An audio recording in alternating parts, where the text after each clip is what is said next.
What if your garden got better every single year? Not because you worked harder, but simply because the plants you chose were always going to. Most gardeners spend their money and time on a cycle that never ends. New plants every spring, gaps to fill every autumn, money spent, effort given, and the garden essentially resetting itself each year. It feels productive, but it's actually a treadmill. Beautiful in the moment, but never truly building toward anything. Today, we're getting off the treadmill.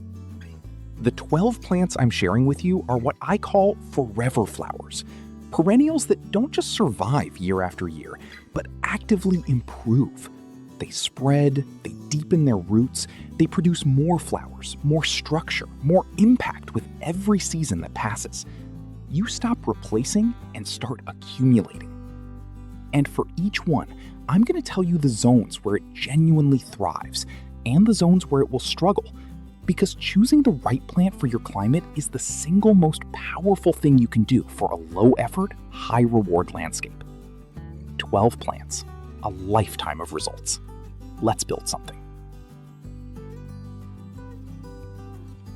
Plant number 1 is Black-Eyed Susan. And if there's a single perennial that embodies the forever flower idea more completely than any other, this might be it. Black-Eyed Susan produces those iconic golden yellow daisy flowers with their deep brown centers from midsummer right through to frost. From a single plant in year 1, you build a clump in year 2, a colony by year 3, and a landscape statement by year 4, all without lifting a finger. It quite literally gets better with every single year that passes. Best zones. Black-Eyed Susan is perfectly at home in zones 3 through 9, which covers the vast majority of the continental United States, most of the UK, and large parts of Northern Europe. If you are in this range, this plant will thrive for you with almost no intervention.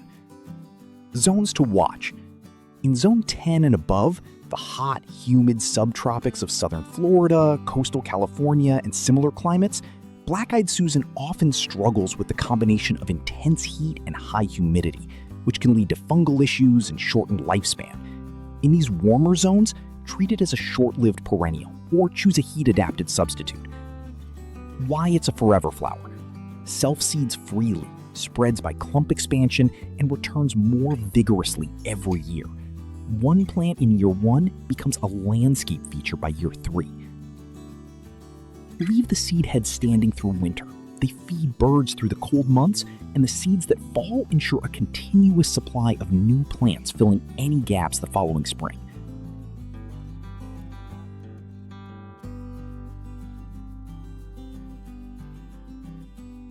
Plant number 2 is the peony. And when we talk about forever flowers, the peony is the ultimate example. Not years, not decades. There are documented peony plants that have been flowering in the same spot for over 100 years. Let that sink in. Peonies produce some of the most spectacular flowers in the entire plant world. Enormous, lush, fragrant blooms in every shade, from palest blush to deepest crimson. Each year, they produce more stems, more flowers, and more presence than the year before. An established 10-year-old peony in full bloom is one of the most breathtaking sights a garden can offer. Best zones? Peonies absolutely thrive in zones 3 through 7, and critically, they need that cold winter dormancy to perform at their best. Gardeners in the northern United States, Canada, the UK, northern and central Europe, and similar cold winter climates are in the ideal range. Cold winters are not a problem for peonies. Cold winters are what peonies are waiting for. Zones to watch? In zones 8 and above, the warmer parts of the American South, much of coastal California, the Mediterranean, and similar mild winter climates, peonies struggle because they don't receive enough chill hours to bloom reliably. If you're in zone 8, choose early flowering varieties and plant in your coldest microclimate. In zones 9 and 10, peonies are generally not recommended. The chill requirement simply cannot be met. Why it's a forever flower? Once planted and established, a peony asks for almost nothing and rewards you with increasingly magnificent flowering for a lifetime. Do not rush the first year. Peonies invest their first season entirely in root establishment and may produce very few flowers. By year 3, you'll understand why the wait was worthwhile.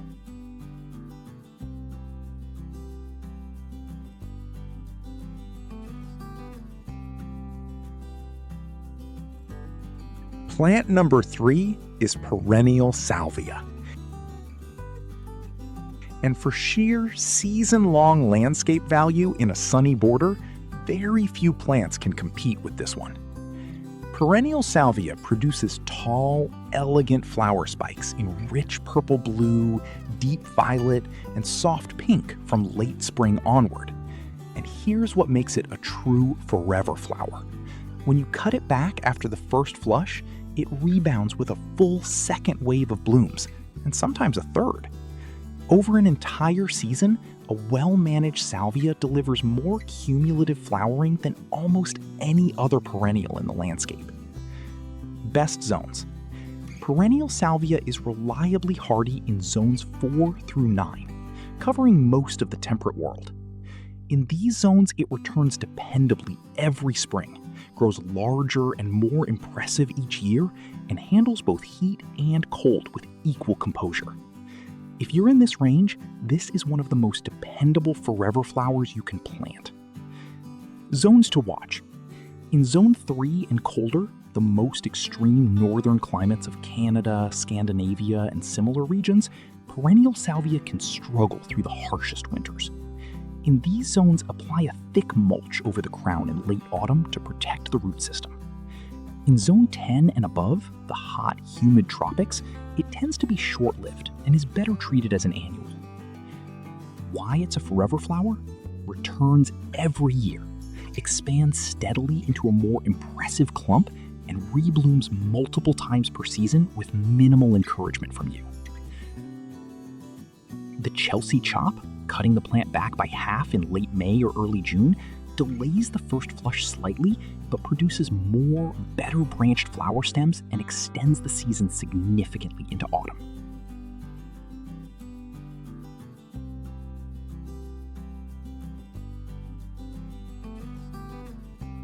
Plant number 4 is yarrow. And if you have a hot, dry, challenging area of your landscape that you've given up on making beautiful, yarrow is your answer. Yarrow produces broad, flat-topped flower heads, like natural landing pads for butterflies and bees, in shades of gold, white, yellow, rose pink, and deep red. From midsummer through to early autumn, it blooms reliably and prolifically, spreading slowly to form an expanding colony that covers more ground and creates more impact with every passing year. Best zones. Yarrow is extraordinary in its climatic range. It is reliably perennial in zones 3 through 9, making it one of the widest adapted forever flowers on this entire list. From the frozen winters of Minnesota to the hot summers of Texas, yarrow performs. It's drought-tolerant, heat-tolerant, and cold-hardy to a degree that few perennials can match. Zones to watch. In Zone 10 and above, particularly in high-humidity tropical climates, yarrow can develop fungal problems and tends to be short-lived. It genuinely prefers drier conditions, and the combination of intense heat and high humidity is its main weakness. In these zones, it's better treated as an annual or replaced with a more humidity-tolerant species. Why it's a forever flower? Spreads steadily via rhizomes, self-seeds freely, and becomes increasingly dramatic as a landscape plant with each year of establishment. Drought once established makes it essentially zero maintenance. Divide every 3 to 4 years in spring to keep clumps vigorous. Each division can go directly into a new area of your landscape. Free plants, expanding your planting at no cost.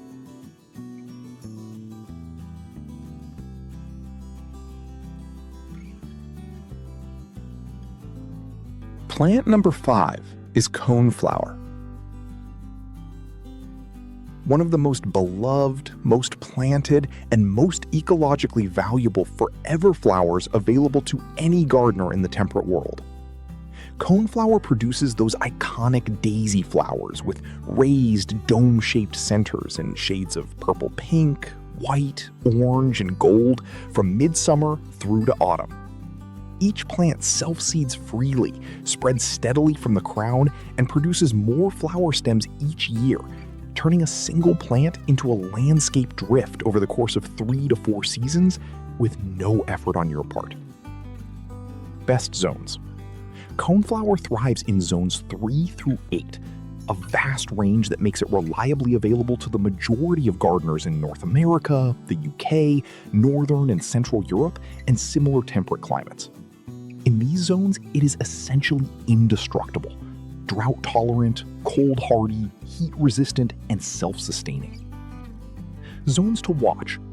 In Zone 9 and into Zone 10, the warmer, more humid parts of the American South, coastal California, and Mediterranean climates, coneflower can be grown but often underperforms, producing fewer flowers and a shorter lifespan than in cooler zones. In genuine Zone 10 tropical conditions, it is rarely long-lived as a true perennial. Why it's a forever flower. Self-seeds prolifically, produces more flowering stems each year, and feeds birds on its seed heads through winter. A plant that gives to your landscape and to the ecosystem simultaneously. Leave every seed head standing through winter without exception. Goldfinches and other seed-eating birds depend on them, and the seeds that fall ensure a constant, self-renewing supply of new plants naturalizing through your landscape.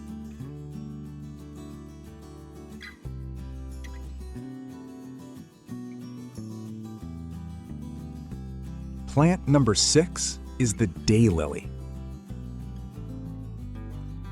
And for sheer landscape impact at the lowest possible effort, this plant is practically in a category of its own. Daylilies produce trumpet-shaped flowers in an almost limitless range of colors. Gold, orange, red, pink, cream, purple, and every bicolor combination between them, from early summer through midsummer. Each individual flower lasts only one day, but each plant produces dozens of buds in sequence, meaning the display continues for weeks. And as the clump expands year by year, those weeks of color fill more and more of your landscape. Best zones? The daylily is one of the most climate-adaptable plants on this entire list, performing reliably in zones 3 through 10, virtually the entire range of temperate and subtropical growing climates. It handles summer heat, winter cold, drought, and occasional flooding, with a tolerance that makes it practically unstoppable. Whether you're gardening in a cold northern climate or a warm southern one, there is a daylily variety suited to your conditions. Zones to watch? Even within its wide range, daylilies perform best with some winter dormancy. In Zone 10 and the warmest parts of Zone 9, evergreen varieties are the better choice, as they're adapted to mild winters. In the coldest parts of Zone 3, a thick mulch in late autumn protects the crown through the most severe freezes. Why it's a forever flower? Clumps expand continuously, flowering increases with each passing year, and a mature daylily colony is one of the most weed-suppressing, labor-saving landscape features available. Divide every 4 to 5 years in spring or early autumn when clumps become very dense and flowering starts to decline. Each division replants immediately and flowers in the same season, the fastest return on a 5-minute propagation task in the perennial world.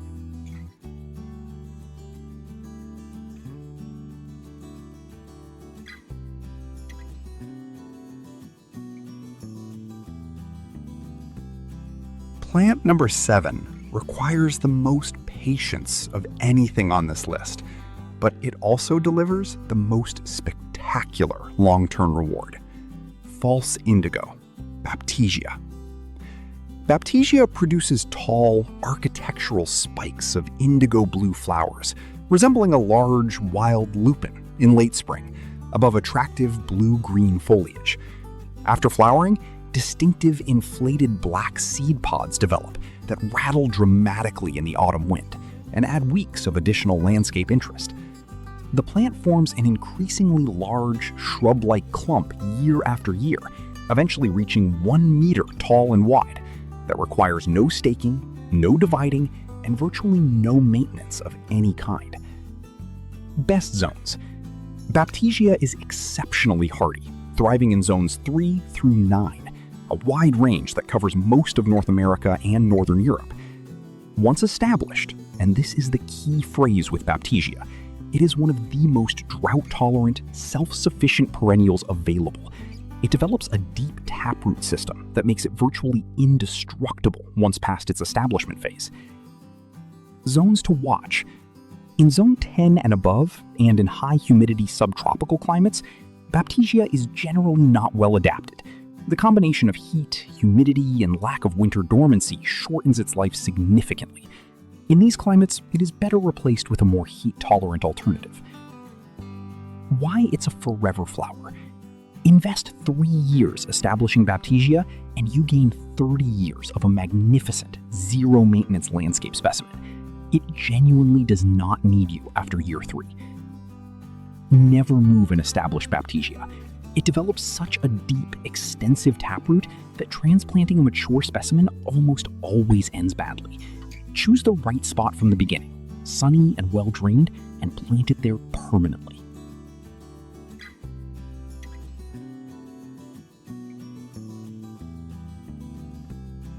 Plant number 8 is penstemon. And this is the forever flower that earns its place on the list in a slightly different way from the others. Penstemon produces tall, elegant spires of tubular flowers in shades of red, pink, purple, and white from early summer through to autumn. Those tubular flowers are irresistible to hummingbirds. A mature drift of penstemon in full bloom can attract hummingbirds so reliably that you'll start planning your morning coffee around watching them. Best zones. Penstemon covers a wide range, with different species suited to different climates. As a general rule, perennial penstemon species perform best in zones 4 through 9, particularly in climates with hot summers and cold but not extreme winters. In the American Southwest and similar dry, hot climates within this range, many penstemon species are genuinely exceptional, among the most successful and beautiful perennials available. Zones to watch. In zone 3 and colder, most penstemon species are not reliably perennial and require winter protection or replacement. In zone 10 and humid subtropical climates, excess moisture and heat combine to shorten the plant's lifespan significantly. In these zones, treat it as a short-lived perennial and rely on its self-seeding habit to maintain the planting. Why it's a forever flower. Though individual plants may be relatively short-lived, 3 to 5 years, penstemon self-seeds reliably and continuously, meaning the planting renews itself naturally. Once established in your landscape, you essentially never need to replant it. Allow some plants to go to seed each season, rather than deadheading everything. Those self-sown seedlings are the next generation of your planting, free, vigorous, and perfectly adapted to your specific local conditions.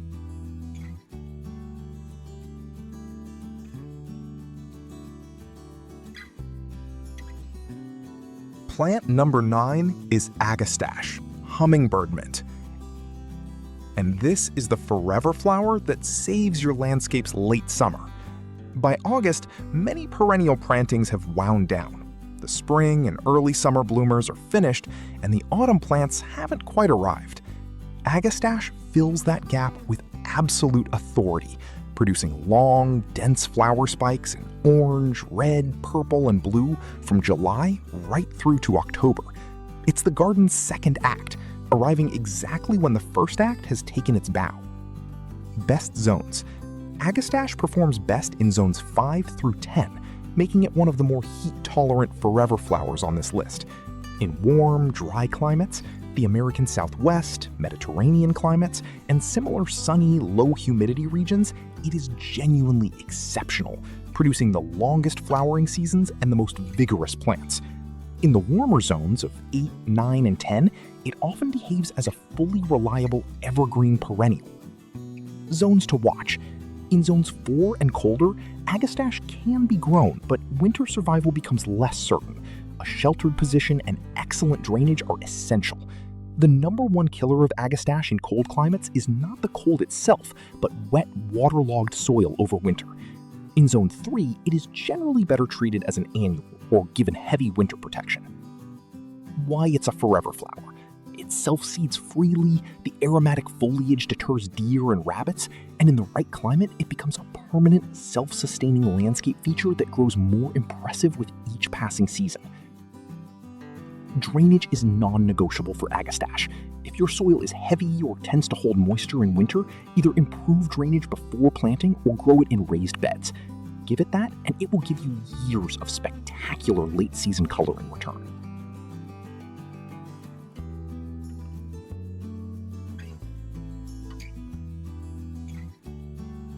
Plant number 10 is Veronicastrum, Culver's root.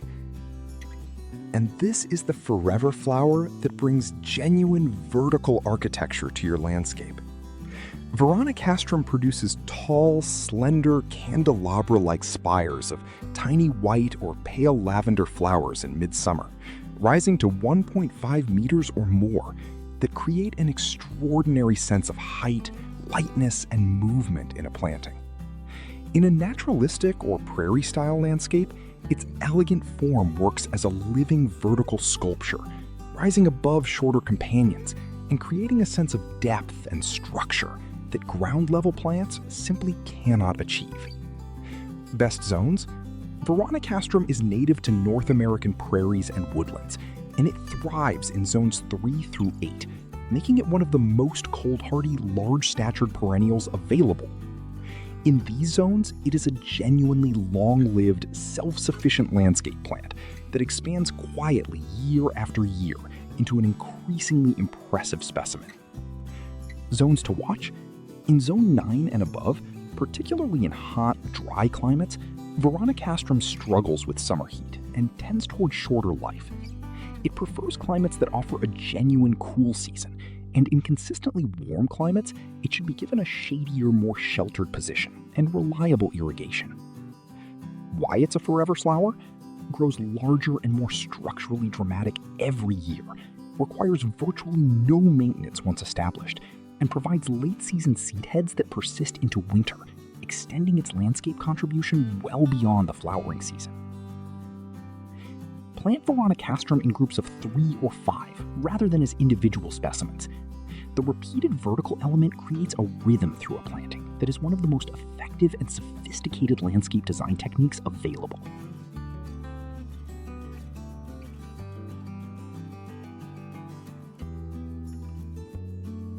Plant number 11 is catmint. And for creating a soft, romantic, endlessly beautiful landscape edge or borderfront, there is nothing that competes with this plant over the long term. Catmint forms relaxed, mounding clumps of aromatic silver-green foliage covered in tiny lavender-blue flowers from late spring right through to autumn, with a particularly heavy second flush if you cut it back in midsummer. It softens every hard edge it grows beside, creates a natural, generous abundance that looks designed and effortless simultaneously, and gets wider, fuller, and more floriferous with every year of establishment. Best zones? Catmint is reliably hardy in zones 3 through 9, a wide, generous range that makes it available to most gardeners in temperate climates worldwide. In these zones, it is essentially permanent, returning dependably every spring, growing larger each year, and requiring almost nothing by way of care or attention. Zones to watch? In zone 10 and above, particularly in humid, high-heat tropical and subtropical climates, catmint tends to be short-lived and may not perform as a true perennial. In these climates, it's better treated as a seasonal plant, or replaced with a more heat and humidity-tolerant alternative. The plants it dislikes most are not cold winters, but hot, wet summers. Why it's a forever flower? By year 3, a catmint plant is twice the size it was at planting, and twice as beautiful, producing twice the flowers, attracting twice the pollinators. It simply compounds in value with every single season. After the first big bloom flush fades, usually in July, cut the entire plant back hard to about 10 centimeters from the ground. It sounds brutal. It isn't. Within 4 weeks, you'll have a perfectly fresh, compact plant covered in new buds ready for a full second wave of flowers all the way to frost.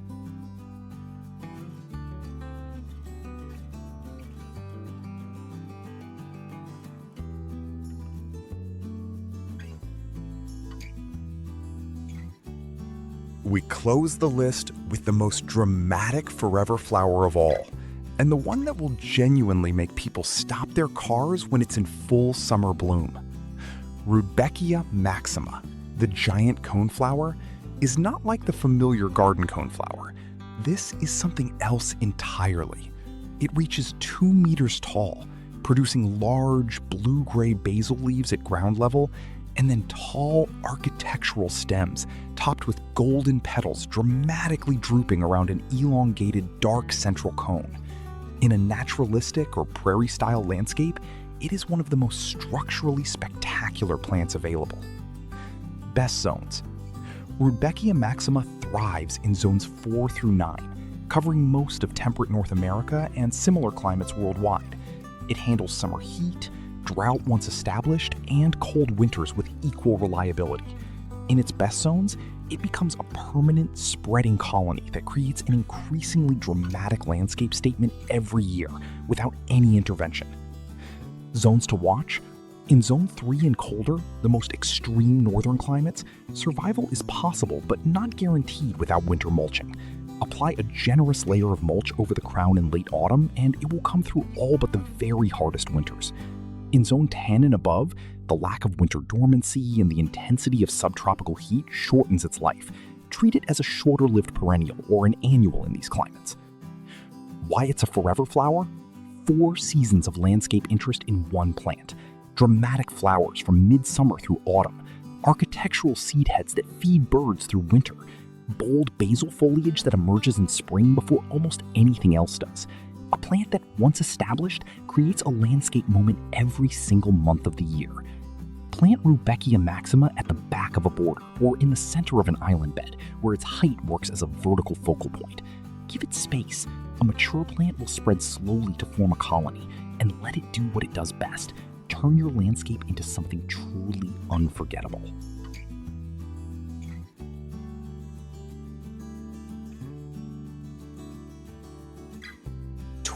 Plants, a complete range of heights, colors, seasons, and climate adaptations. And one thing connecting all of them, they get better every single year without asking you to work harder. That's the forever flower philosophy. And once you start planting this way, you can't go back. Because you stop looking at your landscape as something you maintain and start seeing it as something you're building. Something that is genuinely more beautiful in year 2 than year 1, more spectacular in year 5 than year 3, more established, more diverse, more alive with every season that passes. The zone information we covered for each plant isn't a technicality, it's the foundation. Because a plant in the right zone for its needs isn't just surviving, it's thriving. It's investing in itself. It's doing exactly what a forever flower is supposed to do. Plant these 12, give them time, and watch what your landscape becomes. If this video inspired you, please hit like and subscribe. There's much more landscape and garden content coming. And leave a comment below. Which forever flower are you planting first? And what zone are you in? I read every single one, and I'd love to know. Until next time, go plant something permanent.